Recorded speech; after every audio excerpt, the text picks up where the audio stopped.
vida, período escássio da sua história, a Bíblia vai nos dizer que nesse período Deus ainda agiu de misericórdia pela vida daquele povo.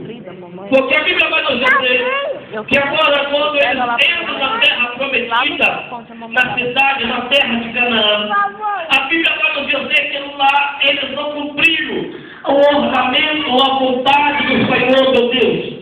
A Bíblia fala que no decorrer da caminhada, eles se desviaram dos seus caminhos, desviaram dos caminhos do Senhor. E a Bíblia fala que no decorrer da caminhada, Deus sempre levantava alguém para poder ali proclamar o seu juízo, ou proclamar o seu castigo acerca do seu povo. Pois a Bíblia vai nos dizer, meu querido, que todas as vezes que Deus levantava alguém para proclamar o seu juízo, também Deus automaticamente planejava a vitória sobre a vida daquele povo. Por que, meu querido? Por que Deus fazia isso? Por que Deus complicava a situação e depois descomplicava? Por que Deus colocava aquele povo no beco sem saída e depois ia lá, levantava e livrava aquele povo? Sabe por quê, meu querido? Porque todas as vezes que Deus fazia isso, Ele queria mostrar para o seu povo, Ele queria mostrar para mim e para você, meu querido, que Ele é Deus que complica, mas também Ele é Deus que descomplica a história. Ele é Deus que levanta quando tudo não. Ele é Deus que Ele coloca no pesar, Ele coloca na dificuldade, mas Ele também é Deus que tem todo o controle em suas mãos e que pode tudo parecer que não tem mais jeito, mas Ele vai lá e dá a última palavra e decide a situação pela sua vida, meu querido. Glória a Deus, aleluia, Jesus. Todas as vezes que Deus colocava aquele povo numa situação difícil, Ele também ia lá e preparava o cenário para que agora viesse a ser manifestada. Pois a Bíblia nos garante, meu querido, que pode tudo dizer que não, pode tudo estar de acordo para a sua derrota, pode tudo dizer para você que não tem mais jeito, mas que foi Deus que te colocou nessa situação, pode ficar despreocupado, se foi Deus que te colocou você nesse deserto, pode ficar despreocupado, porque todas as vezes que Deus coloca alguém no deserto, Ele vai lá, prepara a comida, prepara o socorro, prepara o cuidado, e prepara a vitória para o meu povo. Aleluia, Jesus. Só que às vezes, amados, entenda, chega um tempo que Deus cansa. Eu disse que chega um tempo que Deus cansa. E quando Deus cansa, meu querido, Ele permite muitas das vezes as provas prolongar um pouquinho mais. Meu Deus, eu estou falando não é de meses, eu não estou falando de dias, mas às vezes as provas elas podem durar anos. E a Bíblia fala que agora já fazia 18 anos que aquele povo estava sob a mão do seu maior inimigo. Que inimigo era esse? Pois quando olhamos a história de Israel, pensamos que o seu maior inimigo era o povo filisteu, mas não era. Quando olhamos para a história de Israel, achamos que o seu maior inimigo era o Egito. Não, não é. Pois o maior inimigo do povo israelita na história foram os moabitas e os amonitas. Por quê? Porque eram homens que faziam parte da linhagem, eram homens que eram da mesma descendência, eram familiares. Eram homens que, por causa da inveja, por causa, meu querido, da inveja, eles se levantaram no ódio eterno em suas vidas. E eles queriam ver de qualquer maneira a nação israelita enfracada no lixo. E a nação israelita destruída na história. Por quê? Porque a Bíblia vai nos dizer, meu querido, que eles achavam que foi por culpa de Abraão que Ló não recebeu a terra prometida. Eles achavam que foi por culpa de Abraão que Ló não tem direito da herança. Por quê? Porque eles conheciam a história e sabiam que Ló era o pai da nação moabita e dos amonitas, tinha sido separado de Abraão, tinha deixado Abraão de lado e tinha escolhido as terras pecaminosas. A Bíblia vai nos dizer, meu querido, e vai nos mostrar na história que não foi assim. Não foi Abraão que despediu o seu sobrinho, não foi Abraão que abriu mão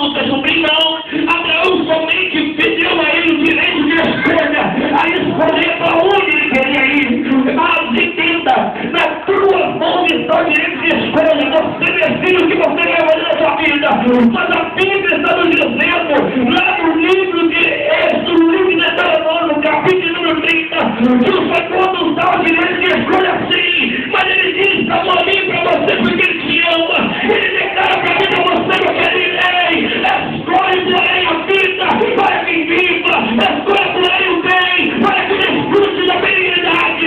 Deus nos deu a bendição do céu, mas Ele diz a você, ei, filhinho, seja a minha vontade, fica no céu da minha vontade, porque eu tenho o melhor para a tua vida e eu sei o que é melhor para você. Mas às vezes queremos sair da direção de Deus. Às vezes queremos mudar o curso da história. A Bíblia fala que Ló, meu querido, escolheu as campinas porque aquilo agradava os seus olhos. Só que porém as campinas eram as campinas de Gomorra, e as campinas do pecado. A Bíblia vai nos dizer que Ló encheu os olhos da campina. Quando nós, meus amados, olhamos e à primeira vista, olhamos para aquilo e nos agradamos com o pecado, nos agradamos com a coisa errada. Por quê? Porque é uma capa que está vestindo por cima, e aquilo você olha, você se engana, aquilo enche o teu olho. Mas Deus está dizendo para mim e para você, cuidado com aquilo que está enchendo o teu olho, com aquilo que está encoberto, cuidado com aquilo, meu querido, que você está pensando que Deus está vendo, só porque Ele quer correr e ver. Os olhos dele estão acertando as coisas, nada fique encoberto e não vai ser revelado. Deus conhece o meu ser, conhece o teu ser, e Ele sabe que é melhor para você.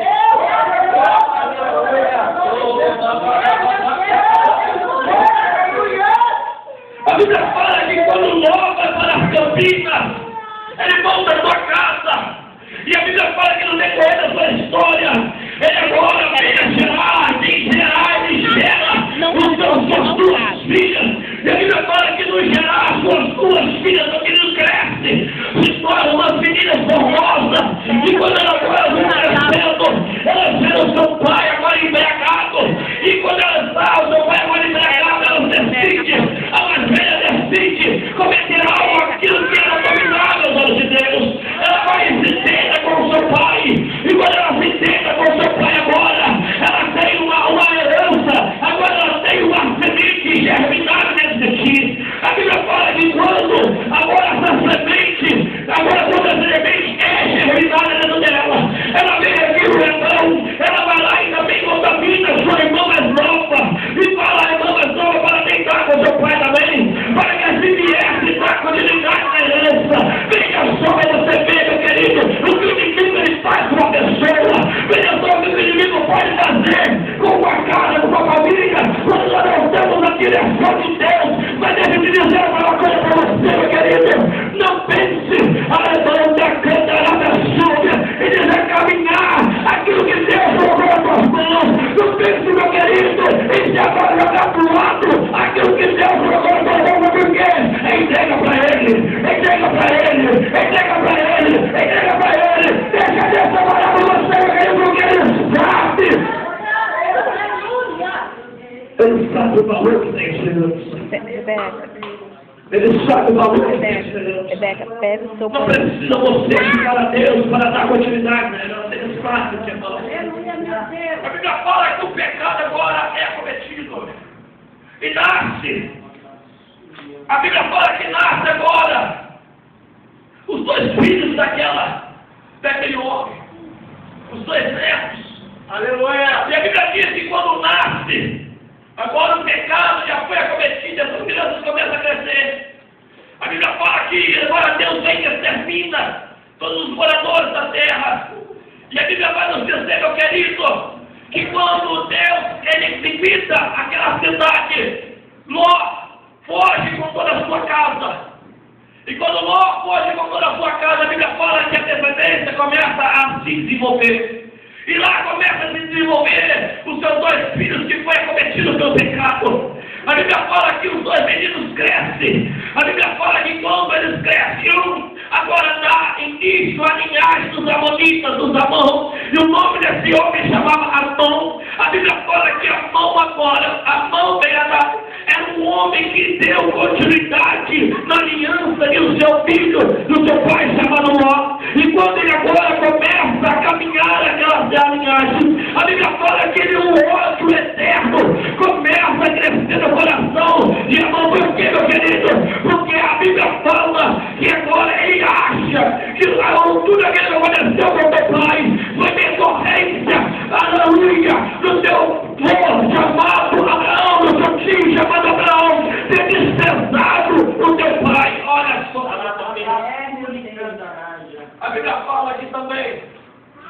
menino.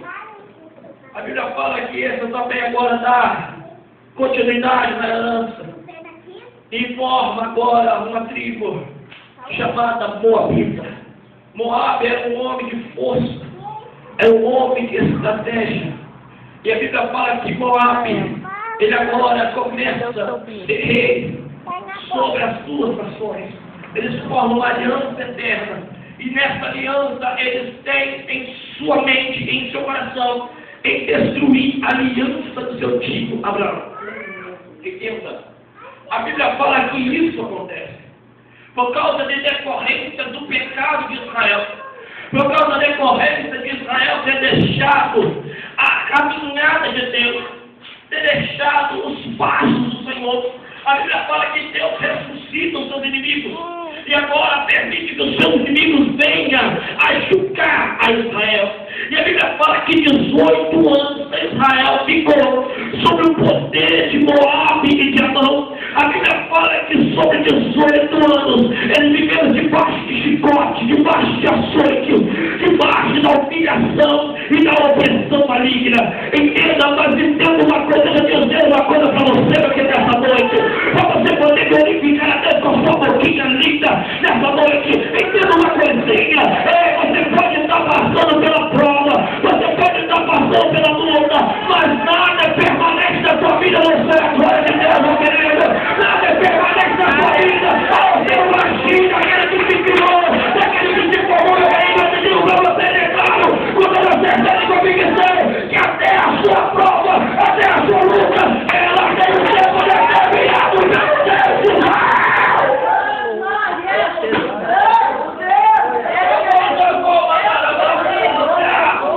Deus maravilhoso. Não importa o que você está passando, pode parecer impossível, mas lá no livro do Evangelho, agora escreveu o Dr. Lucas, capítulo número 1, verso número 39, está dizendo: pois para Deus, nada é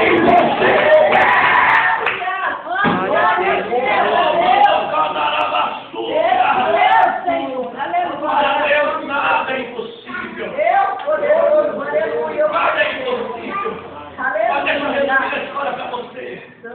A Bíblia vai nos dizer, meu querido, que agora o povo de Israel, no verso número 14, no capítulo número 13 do livro de Juízes, você vai agora encontrar um povo que estava já com sua carne doendo de tanto açoite, que estava com o seu caráter manchado de tanto ser humilhado, e estava agora cansado de viver na mão do seu inimigo. A Bíblia vai nos dizer que agora esse mesmo povo se levanta agora com uma voz, com uma súplica, com clamor de desespero, de angústia, e começa a clamar ao Deus de Israel. Agora eles lembram de Deus, agora eles voltam para Deus. Por quê? Porque os açoites já tinham machucado bastante o suficiente.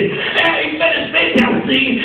Infelizmente é quando está tudo machucado. Infelizmente é quando o negócio já está estreito, nós vamos lembrar de Deus. Mas não tem problema, sabe por que é essa hora que é gostoso? É quando nós lembramos de Deus, por mais lá no Senhor, no fundo do poço, por mais que esteja lá no fundo da cisterna. Quando nós lembramos de Deus, aí Ele fala para você, aí, meu querido, eu estou aqui,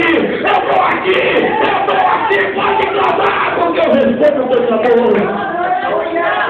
É nessa hora que nós lembramos de Deus, que Deus se levanta e começa a agir.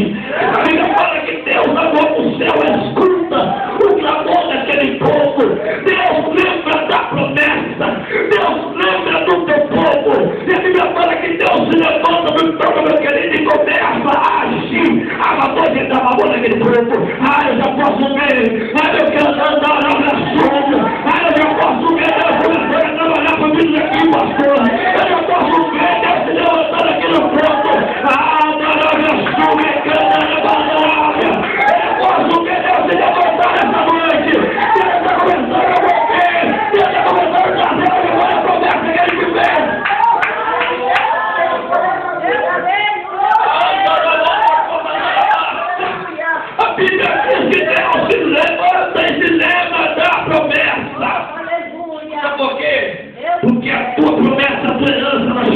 bênção de Deus. Aleluia, Deus.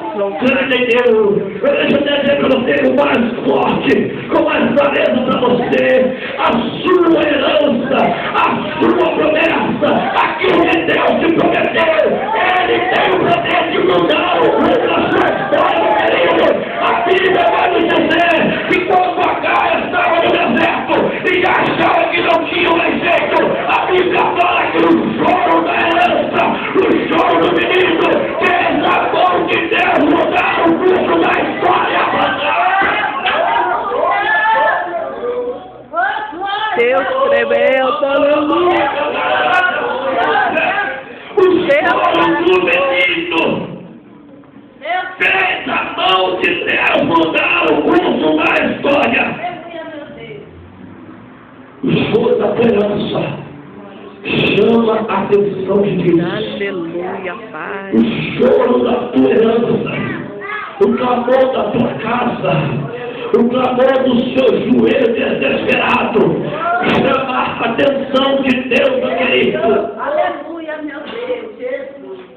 Glória a Deus. A Bíblia nos diz que quando Agar abriu mão da promessa e ela acha que não tinha mais jeito, a Bíblia fala que Deus se manifesta para Agar lá no deserto e diz: ei, Agar, não abre mão do menino, Agar, não abre mão da promessa, porque eu escutei o choro do menino, e para o menino também eu tenho um projeto, e dele farei uma grande nação, meu querido. Deus maravilhoso, aleluia. Sabe o que Deus está dizendo para mim e para você? Aleluia. Não é tempo de você abrir mão da sua promessa.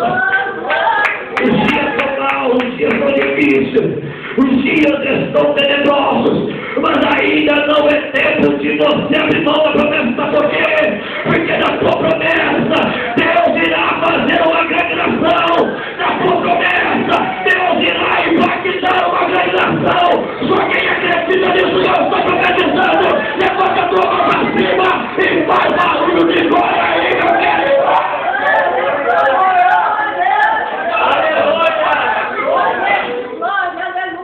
Deus tem um projeto para a sua herança. Aleluia.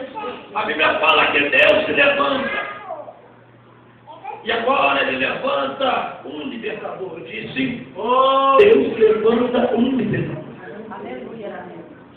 E a Bíblia fala que esse libertador não era aquilo que a descendência ou que o povo esperava. Não era. Verdade. Não era. O libertador que Deus levanta não era um cabra que agradava muito. Por quê? Era um homem que era desprezado pela sua família. Era um homem que era desprezado pelos seus familiares. Era um homem que era desprezado pela sociedade. Por quê? Não porque ele era cheio de farda, como era Davi. Não porque ele era ruivo de baixa estatura, como era Davi. Não porque, meu querido, ele era um cabra que era difícil no seu falar, como era Moisés. Não porque ele era um homem difícil de lidar, como era Pedro. Não era isso. A Bíblia vai nos dizer que Eude era um homem canhoto, um homem que a sua qualidade não era fazer as coisas por excelência com as suas mãos direitas. Não, isso diferenciava ele dos seus familiares, diferenciava ele dos seus irmãos. Por quê? Porque a sua família e a sua descendência, que era da tribo de Benjamim, eram famosos e conhecidos em formar homens de excelência e homens que tinham a sua qualidade de ser canhotos, de ser destros. Homens que as suas qualidades eram ser destros. Homens que trabalhavam e exerciam as suas funções com qualidade, com as suas mãos direitas. E eles acreditavam que todo aquele que era qualificado e fazia, exercia as suas funções com a mão direita por excelência, esse também era abençoado por Deus. Por que abençoado por Deus? Porque eles acreditavam na palavra, e a palavra dizia que a destra de Deus, a mão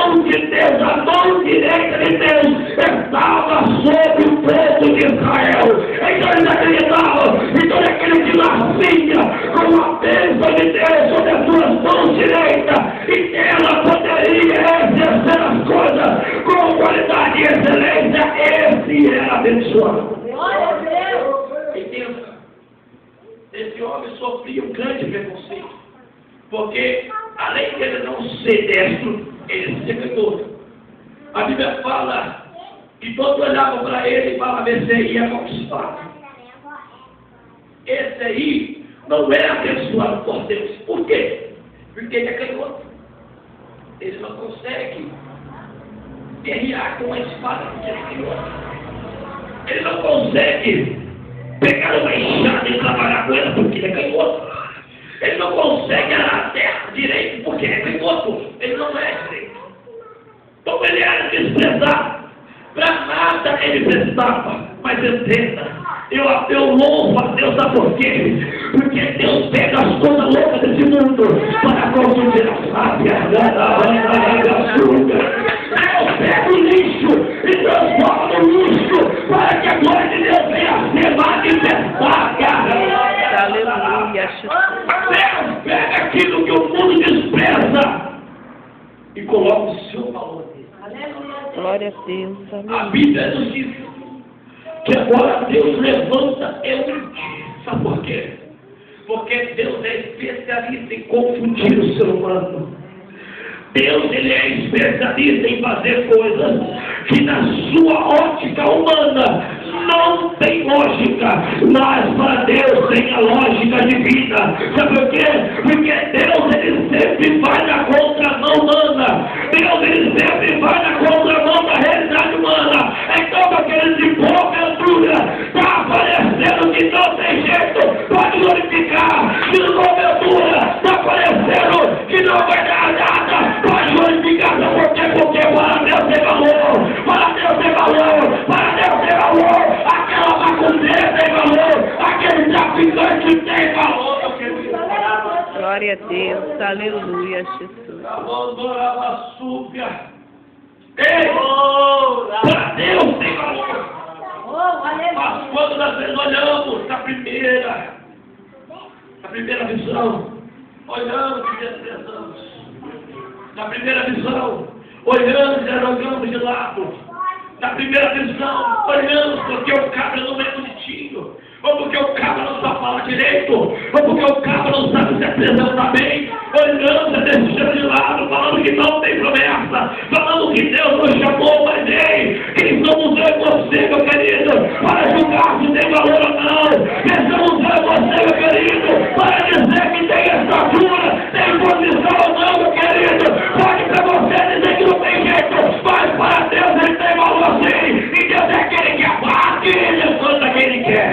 Aleluia, Deus. Louvado seja o teu nome, Senhor. Levanta quem ele quer. Meu Deus. Verdade. Fala que Deus levanta Eude para confundir. Deus levanta Eude para confundir. É tempo de Deus levantar uma nação para confundir essa terra.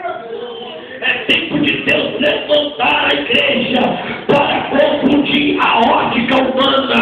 É tempo de Deus levantar uma igreja canhota, que vai a contramão do pecado, vai a contramão da realidade, vai a contramão da lei humana, mas que venha pregar a verdade e venha viver, Deus de Deus levantar Eude nessa terra, pastor. Aleluia! É tempo de Deus levantar Eude. A Bíblia nos diz que quando Eude é levantado, coisa forte, algo diferenciava Eude. Não era só porque Eude era canhoto, mas Eude era um cara estratégico. Era um cara estrategista. Repita comigo, ele era estrategista. Entendeu? Toda pessoa que é estrategista, ele é diferente das pessoas. Todo aquele que é estrategista, ele sabe ganhar a alma. Todo aquele que é estrategista, ele sabe dirigir um culto e a glória de Deus descer. Todo aquele que é estrategista, ele sabe como manusear a situação e as coisas saírem bem. Por quê? Porque ele nunca vai ser mecânico. A pessoa que não tem estratégia, ela é uma pessoa mecânica. Ela que tem robô. O que você programou ela para fazer, ela vai fazer. Ela vai ser programada. Agora, a pessoa que é estratégica, ela não é programada, mas ela sabe manusear a situação e ainda colocar alguma coisa a mais. Sabe isso? O povo de Deus precisa ter estratégia. Sabe por quê? Porque Satanás está vindo, está se levantando para confundir a igreja, para tentar enganar a igreja, está tentando imitar a igreja. Quantas pessoas aí fora estão sendo enganadas por Satanás, porque estão sendo mecânicas, estão acostumados a ser programadas, mas Deus é uma pessoa, Deus é uma igreja que vem viver debaixo de estratégia, não é a igreja que vem ter sabedoria. E tem essa pessoa para sair cada situação. Glória a Deus. A Bíblia fala aqui, Eude, ele lembra que o povo moabita era um povo que gostava de receber presente. Sabe? Eles gostavam de ser agraciados por presentes, por coisas que enchiam os seus nervos. E a Bíblia diz que Eude agora vai lá e agora leva um presente para o rei dos Moabitas. A Bíblia diz que Eglon era um homem obeso, era um homem que com a sua estatura era inchado, né? E ele tinha uma certa dificuldade por ser gordo. Ele não podia se locomover, então ele ficava somente sentado em seu alto trono. E assim ele recebia todo o presente que havia lhe dado. Mas, quando a Bíblia fala que quando Eglon, o povo moabita também era um povo temente. Eles adoravam os deuses cananeus. Eles adoravam os deuses que eram das suas religiões. Mas, porém, eles também eram um povo temente. E conhecia a glória do Deus de Israel. Conhecia a glória do Deus que tinha livrado o povo lá do Egito. A Bíblia nos diz que quando Eglon agora escuta da boca de Eude que ele tinha uma mensagem de Deus para a vida do rei Eglon.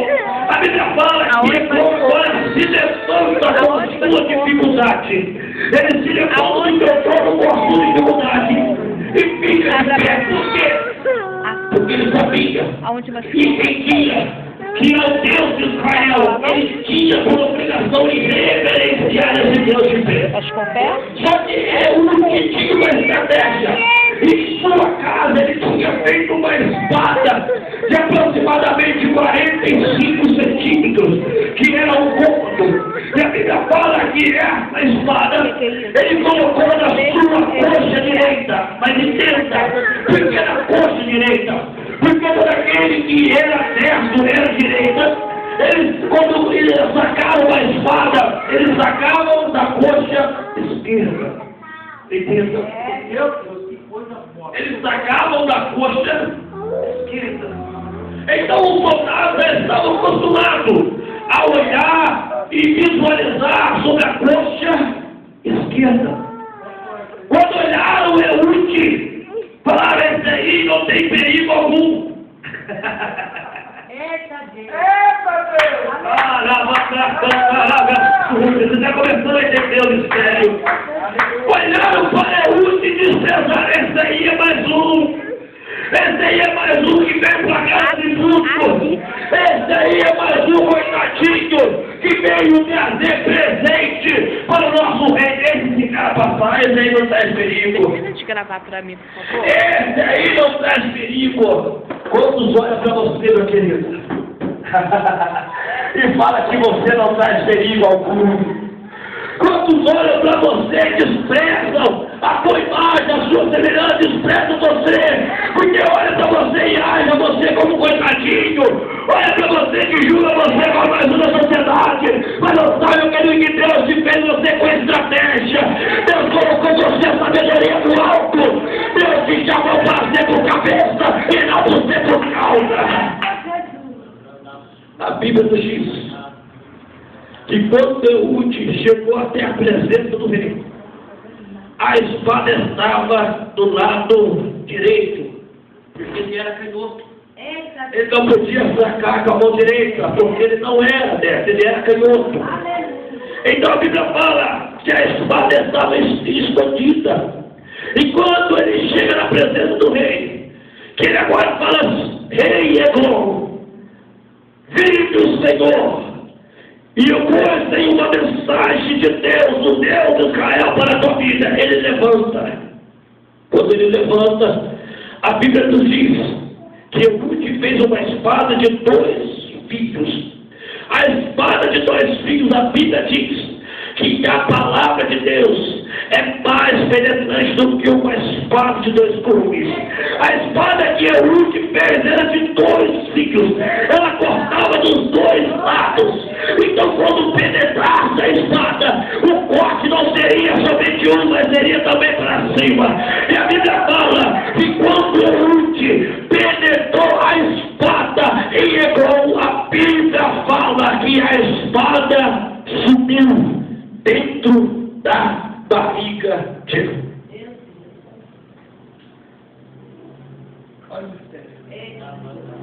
Se prepare para receber a palavra de Deus.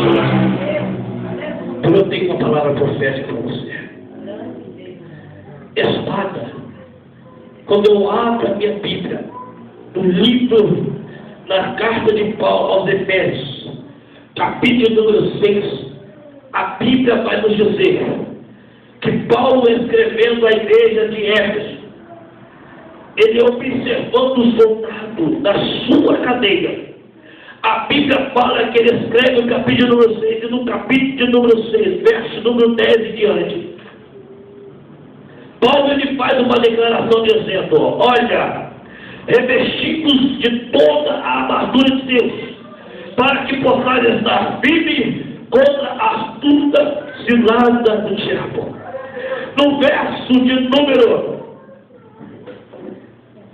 número 16, está dizendo assim: tomando sobretudo o escudo da fé, com o qual podereis aplacar todos os dardos inflamados do maligno. Tomai também o capacete da salvação e a espada nossa igreja, pelo amor de Deus, é a espada mais forte, né? Quem dá a estratégia? Quem dá a palavra para a tua alma é quem? A Bíblia nos diz. E eu quero te dar uma palavra nessa noite. Não é tempo mais de nós lutarmos com força e nem violência. Porque a igreja está achando que é tudo da força. A igreja está achando que é na força motriz. A igreja está achando que é na violência, mas não. Deus está levantando uma igreja, meu querido, estratégica. Uma igreja estrategista. Que não vai lutar mais com punho, não vai lutar mais com força, mas vai lutar através da palavra. Vai vencer através da palavra. Vai vencer através da palavra. Vai vencer através da palavra.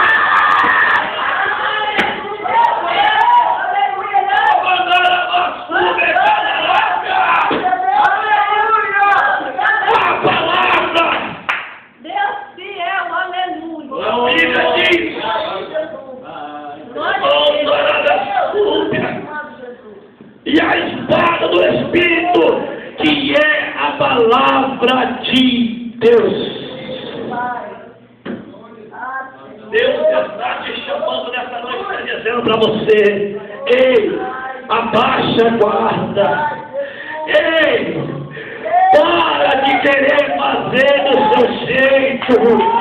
Para de querer guerrear com as tuas mãos. Para de querer tomar na frente do negócio. A partir de hoje vai ser na palavra. A partir de hoje vai ser na palavra. A partir de hoje vai ser com estratégia.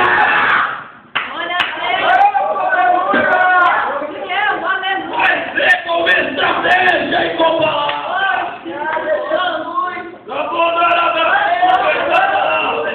Aleluia.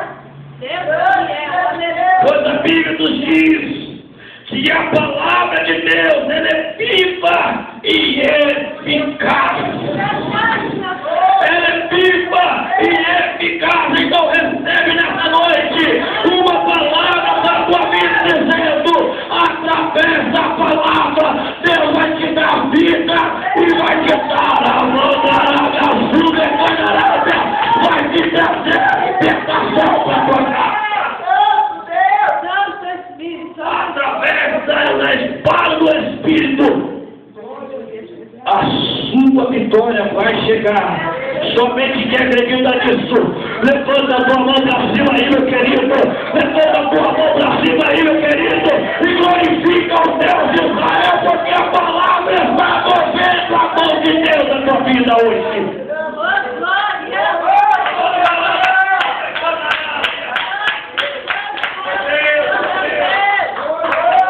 Oh, aleluia, aleluia, aleluia. Louvado seja o nome do Senhor. É na palavra, meu querido. É na palavra que nós